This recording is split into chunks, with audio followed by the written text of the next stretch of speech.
सर्वप्रथमे माननीय प्रधानमंत्री नरेंद्र मोदी को धन्यवाद देवी। तांकर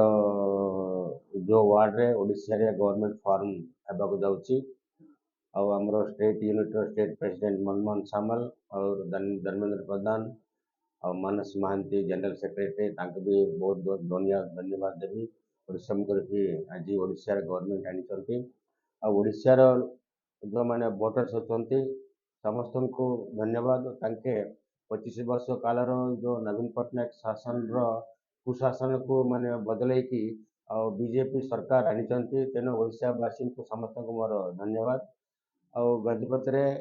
आमर दुईटा निर्वाचन मंडल भी आम बहुत माने कम मार्जिन रे आम हारी जाइछु हारिले भी आम जिते माने 2014 भी हारिलु किंतु लोक संगे रहिलु एवं भी हारिलु हारिवा जितवा यहाँ माने संपर्क ना निश्चित भाव में लोक संगे हारिले भी रही जितले भी रही सेवा करूँ और आमर तो गवर्नमेंट फॉर्म कर निश्चित भाव में ये जिलार स्वार्थ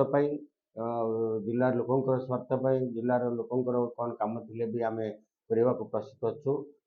सेवा करने आम स्टेट गवर्नमेंट रे दाबी करके जिमिति जिलार उन्नति हम से दिगरे आम कम करें आपण मैंने समस्त प्रतिश्रुति दे मैंने कैडर आम सागर जो इलेक्शन रे पार्टिसिपेट करके बहुत परिश्रम कर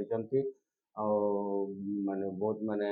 परिश्रम करके जहाँ मैं बहुत कम मार्जिन आम हारीचु के भी दुख करवा किसी दरकार ना आम तो गवर्नमेंट फॉर्म हम 10 तारीख सुधा फॉर्म हेले आम आगामी माने कार्य पंथा किमती कौन करवा चेकआउट करवा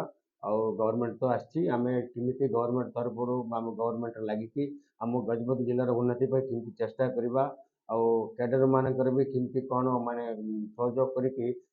को दिगरे माने सहयोग साहाय्य करवा से निमंते आम समस्ते बसिकी निष्पत्ति नेबा से हिसाब से काम करवा और समस्त कार्यकर्ता को भी मो तरफ पार्टी तरफ समस्त बहुत बहुत धन्यवाद।